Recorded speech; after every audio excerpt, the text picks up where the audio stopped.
We are on the brink of climate catastrophe, and if we are to overcome it, Scotland will need to take radical action.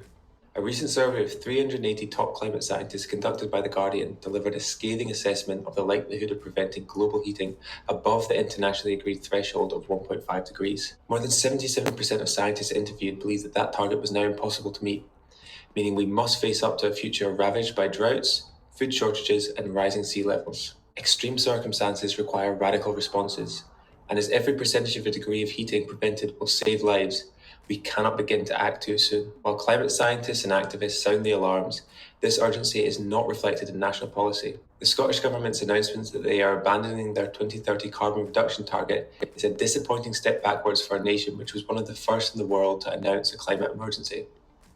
How exactly did we get here?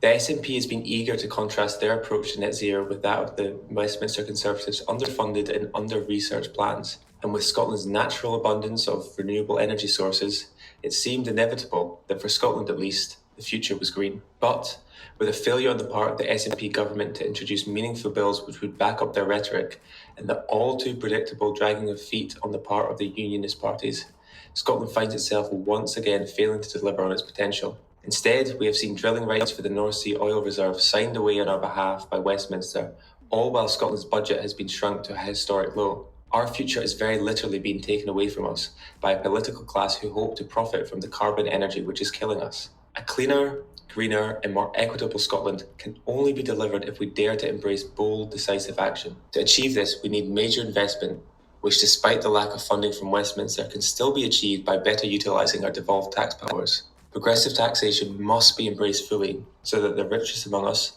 many of whom profit from the current carbon economy, pay their fair share.